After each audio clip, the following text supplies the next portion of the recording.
Kisah pemuda kaya yang menikahi gadis desa. Episode 93-94. Sejujurnya Pak Dodi juga menyukai sikap dan pembawaan Ana.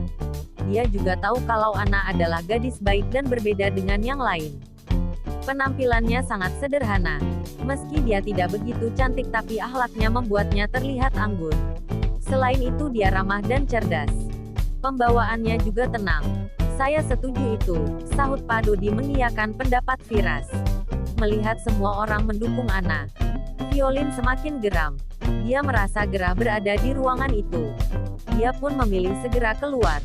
Sedang Ana tidak terpengaruh dengan percakapan mereka. Dia tetap duduk dengan tenang dan melanjutkan bacaannya. Menjelang makan siang, Ana baru saja keluar dari kelas. Dan pada hari itu dia hanya mengajar setengah hari. Ulti, apa kita bisa bicara? Firas tiba-tiba menghampiri Ana yang baru saja keluar dari ruangan. Ana melirik Firas dengan ekspresi yang rumit. Kebetulan, ada yang harus aku katakan padamu. Setelah itu mereka keluar dari kampus. Beberapa saat kemudian di salah satu restoran tertentu, Ana dan Firas duduk saling berhadapan.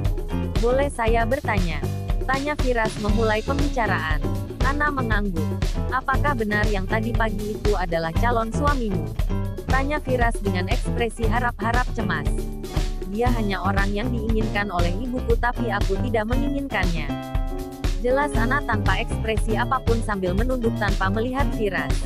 Dia benar-benar menjaga pandangannya sebagai seorang yang sudah bersuami. Kalau begitu bolehkah aku datang mengunjungi ibumu untuk secara resmi melamarmu? Lanjut Firas. Dia tahu betul kalau ibu Ana sangat menyukainya. Karena Firas selalu membantunya di masa lalu. Kalau tidak ada Firas, apa jadinya Ana pada saat itu?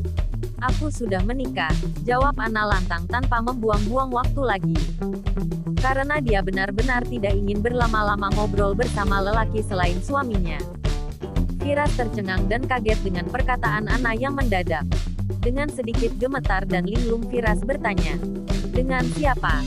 Ana menelan ludahnya dalam-dalam sekarang. Setelah itu dia berkata, maafkan aku jika ini melukaimu. Aku tidak bermaksud mengkhianati janjiku. Tapi aku juga bersyukur telah percaya kalau kamu sudah menikah. Setidaknya aku tidak menunggumu lagi. Karena pada kenyataannya aku menemukan kebenaran kalau aku ini masih istri Alvin.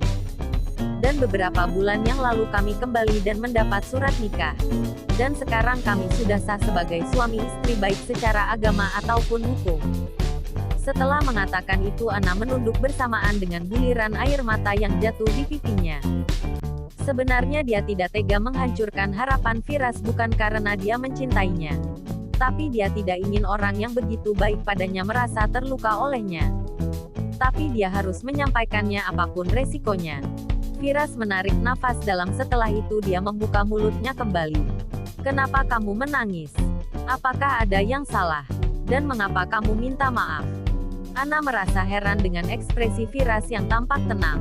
Semenjak kita bertemu di Turki, aku melihatmu tampak bahagia. Dan kamu begitu baik padaku. Aku tidak tega menghancurkan hatimu dengan mengatakan kalau aku sudah menikah. Dan sepulang dari Turki, aku terus kepikiran bagaimana cara untuk mengatakannya agar kamu tidak terluka.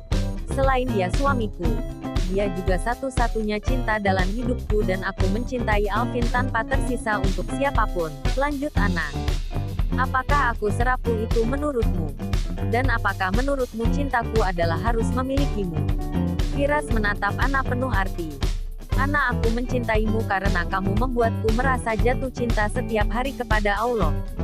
Oleh karena itu aku ingin hidup bersamamu. Tapi jikapun aku tidak bisa hidup bersamamu, aku tetap bersyukur karena cintaku padamu sudah membawaku dekat dengan Allah. Aku berharap Alvin juga merasakan apa yang aku rasakan. Sehingga bersamamu dia bisa semakin dekat dengan Allah. Lanjut Firas dengan ekspresi yang rumit. Sembari menahan perih dalam hatinya, Ana terharu dengan apa yang dikatakan Firas. Dia merasa Firas terlalu berlebihan menganggapnya. Dia tidak tahu kalau seseorang menjadikannya alasan untuk jatuh cinta kepada Allah. Entah kebaikan seperti apa yang dilihat Firas darinya. Apa kamu tidak sakit hati atau marah padaku? Tanya Ana. Firas tersenyum di tengah rumitnya rasa yang berkecamuk dalam hatinya ketika mendengar pertanyaan Ana. Jujur hatiku kecewa karena tidak bisa hidup bersamamu. Bahkan sangat iri pada Alvin. Tapi aku tidak berhak untuk sakit hati sebab dari awal kamu bukan milikku. Dan soal marah itu tidak mungkin. Karena tidak ada seorang kakak yang tega marah dengan adik perempuan kecilnya yang sudah mematahkan pensilnya, jelas Firas dengan lembut. Mendengar Firas mengatakan kalau dia menganggapnya adik kecilnya, Ana benar-benar merasa lega. Dia berpikir akhirnya dia bisa menceritakan semuanya ke Alvin. Terima kasih untuk semua kebaikan dan cintamu untukku. Dan terima kasih juga sudah menganggapku adikmu. Tapi aku mohon jangan katakan pada siapapun tentang pernikahanku. Aku khawatir ibuku akan mendengarnya. Aku hanya ingin memberitahunya pelan-pelan agar darah tingginya tidak naik, ucap Ana dengan ekspresi memohon. Firas mengangguk karena dia mengerti betul bagaimana ibu Ana membenci Alvin. Ana mulai sekarang ajarkan hatimu untuk selalu merasa bahagia bagaimanapun kondisimu. Karena seorang istri adalah jantung rumah. Jika dia tidak bahagia maka seisi rumah juga tidak akan bahagia. Tidak akan ada kasih sayang, perhatian dan canda tawa. Firas mencoba memberikan nasihat sebagai kado pernikahan untuk Ana. Firas merasa bahagia melihat Ana yang kini bisa tersenyum di depannya. Meskipun Ana menunduk tapi Firas masih bisa melihat kalau Ana tersenyum dan merasa lega. Baginya mencintai itu adalah melihat orang yang dicintai bahagia itu sudah cukup. Semoga kamu bisa menemukan perempuan yang lebih baik dariku. Sekarang aku pamit dulu, kata Ana sambil berdiri dari duduknya. Firas memahami kondisinya. Dia hanya mengangguk dan mengaminkan doa Ana untuknya. Setelah selesai berbicara dengan Firas, Ana langsung pamit pergi. Tanpa menyantap hidangan apapun, dia segera pergi menggunakan motor kesayangannya yang diberikan Alvin padanya. Di tengah jalan Ana mengingat nasihat Firas, kemudian dia menyadari kalau selama 1 minggu belakangan ini dia sudah mengabaikan Alvin. Bahkan dia tidak memperhatikan Alvin yang tidak pernah ada di sampingnya tidur. Dia juga bingung dengan sikap Alvin yang sangat dingin padanya. Sesampainya di rumah, Ana langsung memasak masakan kesukaan Alvin. Dia juga tidak lupa membersihkan rumah dan memperindah kamarnya. Setelah selesai sholat Isya, Ana berdandan dan menggunakan pakaian terbaiknya. Dia juga menggunakan parfum yang diberikan Alvin padanya meskipun dia hanya memakainya kalau lagi bersama Alvin. Ana menunggu Alvin dengan sabar hingga jam sudah menunjukkan pukul 11 malam. Ana mulai gelisah karena Alvin belum juga pulang. Dia mencoba menelponnya tapi handphonenya mati. Dia pun memberi panggilan ke Eza. Tapi Eza ada di London. Kemudian Eza memberinya nomor Dimas. Ana pun segera menghubungi Dimas. Dimas, aku adalah anak istri bosmu. Aku mau tanya, apakah bosmu masih ada di kantor? Oh nyonya bos. Mungkin bos masih di kantor soalnya belakangan ini bos suka lembur bahkan beliau sepertinya jarang tidur dan jarang makan. Apa nyonya bos tidak tahu itu? Tut. Tanpa menjawab pertanyaan Dimas, Ana menutup teleponnya. Setelah itu dia bergegas pergi menuju kantor Alvin. Tidak lama kemudian, dia sampai di kantor Alvin tepat jam 11:30. Kantor itu sudah cukup sepi. Akan tetapi mobil Alvin masih terparkir dan itu membuat Ana merasa lega. Setelah itu dia bergegas masuk ke kantor. Dia benar-benar cemas dan gelisah. Sesaat kemudian Ana sampai di depan pintu ruangan Alvin. Dia pun langsung membuka pintu dan melihat Alvin tertidur di sofa. Sayang maaf. Aku tidak tahu kalau ketidaktendanganku membuatmu tidak nyaman. Sampai kamu seperti ini. Batin Ana seraya mendekat ke arah Alvin yang sedang tertidur. Sayangku, suamiku tercinta, apa yang kamu lakukan pada dirimu? Kenapa kamu menyiksa tubuhmu? Kalau terjadi apa-apa padamu maka aku tidak akan memaafkan diriku sendiri. Ana duduk di bawah sofa sambil menatap wajah pucat Alvin. Menyadari tidak ada respon dari Alvin, ekspresi Ana berubah panik. Dia dengan pelan memegang dahi Alvin. Ya Allah, kenapa badannya panas banget? Ana benar-benar panik. Ruby bangun. Kenapa kamu bisa seperti ini? Badanmu panas sekali. Ana menunduk sambil menangis, dia benar-benar patah hati. Mendengar Ana menangis, Alvin membuka matanya dan melirik ke arah Ana seraya berkata, sayang, kenapa kamu di sini? Pulang dan istirahatlah. Ini sudah malam, nanti kamu sakit." Ana menangis mendengar perkataan suaminya yang lebih mementingkan dirinya itu. "Kenapa kamu menyuruhku pergi? Apa kamu sudah tidak membutuhkanku lagi? Dan kenapa selama 1 minggu ini kamu menghindariku dan bersikap begitu dingin padaku? Apa kamu tidak mencintaiku lagi?" tanya Ana dengan terisak. Mendengar perkataan Ana, Alvin terbangun dari tidurnya. Dia membawa Ana yang berjongkok untuk duduk di sampingnya. "Coba tanyakan pada dirimu dulu. Apakah kamu menganggapku suamimu?" ucap Alvin sambil menyeka air mata Ana. Ana tercengang dengan pertanyaan Alvin. "Kenapa kamu bertanya seperti itu? Aku tahu aku salah karena terlalu egois. Dan aku tahu kamu menyadari kalau aku sedang menyembunyikan sesuatu darimu. Tapi kenapa kamu tidak bertanya? Kenapa kamu malah mendiamiku? Padahal kamu tahu betul aku paling tidak bisa didiami. Jika aku salah, tolong katakan biar aku bisa memperbaikinya." Ana semakin terbubu. Alvin memperbaiki duduknya. Sambil membelai pipi Ana yang basah oleh air mata seraya berkata, "Sayang, aku tidak ingin hanya menjadi suamimu tapi juga sebagai sahabatmu, kakakmu dan bahkan ayahmu. Oleh karena itu aku tidak bisa memaksamu untuk menceritakan apa yang tidak ingin kamu ceritakan. Kamu istriku sayang, bukan bawahanku. Aku diam hanya untuk memberimu waktu." Ana terharu mendengar perkataan Alvin. Dia begitu mengerti dirinya. Dia orang yang begitu dingin dan terlihat menyeramkan.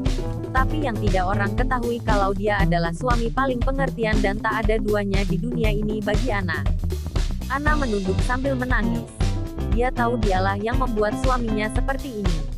Dia benar-benar merasa bersalah. Ana menatap wajah Alvin yang pucat. Setelah itu dia menceritakan semuanya tentang Firas, tanpa terlewatkan satu pun. Setelah mendengar cerita Ana, Alvin berkata, "Sayang, aku bersyukur dulu kamu bertemu dia. Setidaknya dia telah membantuku untuk menjagamu. Dia lelaki yang soleh, aku tahu itu sejak kita di pesantren. Dan aku berharap bisa bertemu dengannya langsung untuk berterima kasih. Aku berdosa padamu suamiku. Aku telah mengabaikan kewajibanku, tolong maafkan aku. Aku benar-benar menyesal. Maafkanlah kesalahanku," ucap Ana dengan isak tangisnya. "Aku hanya bingung harus berkata apa padamu. Aku tidak ingin kamu terluka jika tahu kalau dulu aku pernah berjanji pada Firas. Dan aku juga terlalu sibuk memikirkan apa yang ingin aku katakan pada Firas agar aku juga tidak melukainya." Lanjut Ana sambil meremas kedua tangan Alvin dan mencium punggung tangannya.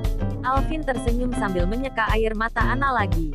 Dia pun berkata dengan sangat lembut, "Sayang, tidak perlu ada yang dimaafkan. Dalam pernikahan tidak hanya berisi pelukan tapi juga perkelahian. Dan juga bukan soal yang indah-indah saja. Tapi pahit getir juga akan kita rasakan. Tapi sayang, lain kali apapun itu terbukalah agar kita bisa bahu-membahu untuk menemukan jalan keluarnya, jangan dipendam sendiri. Karena kita adalah satu tubuh, jika kamu terluka maka aku akan lebih terluka lagi." Setelah mendengarnya, Ana langsung memeluk suaminya sambil berkata, "Aku berjanji tidak akan melakukannya lagi. Maaf, aku hilaf. Jika suatu hari nanti, lisanku, perbuatanku, dan kegagalanku karena tidak bisa menjadi seperti yang kamu inginkan, kumohon maafkan aku pada saat itu. Dan percayalah kebahagiaanmu yang selalu ingin kuutamakan. Aku percaya." Alvin mempererat pelukannya kepada istri yang sudah seminggu dia rindukan. Ana berpikir benar kalau kunci untuk jatuh cinta berulang kali pada pasangan itu ada 3. Pertama, dalam cinta ada kepercayaan. Kedua, dalam cinta ada pengertian untuk saling memaklumi. Dan yang terakhir adalah keterbukaan untuk saling memaafkan. Cinta rapuh tanpa ketiganya. Alvin dulu pernah bilang padanya, kunci menjaga keharmonisan rumah tangga sebagai suami adalah dengan menanamkan pikiran kalau istri selalu benar dan suami selalu salah. Dari situ seorang istri akan berhenti berdebat, setelah itu minta maaf terlepas dari siapapun yang salah duluan. Dan menurut Ana, perkataan Alvin itu benar. Buktinya ketika Alvin mengatakan dia salah meskipun tidak benar, Ana malah diam dan meminta maaf duluan. Setelah beberapa saat Anna menyadari suhu tubuh Alvin semakin panas. Dia merasa semakin patah hati dan mulai khawatir. Dia melepas pelukannya. Kemudian menaruh kedua tangannya di pipi Alvin. "Kamu kenapa panas banget? Kita ke rumah sakit ya?" Alvin tersenyum dan menggelengkan kepalanya. "Untuk apa ke rumah sakit? Kalau obatku sudah ada di depan mata." Mendengar perkataan Alvin, pipi Anna menjadi merah merona. Suaminya lagi sakit tapi dia masih bisa menggodanya.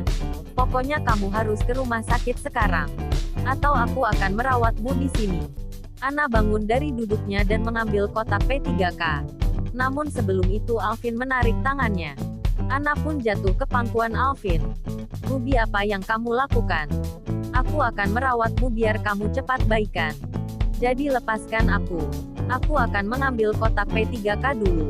Alvin malah mempererat pelukannya sambil berkata dengan manja, "Sayang, jika kamu ingin merawatku, ada cara yang lebih baik."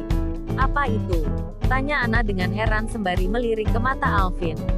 Dia benar-benar terpesona dengan kecantikan wajah Alvin yang mungkin lebih cantik darinya. Bersambung.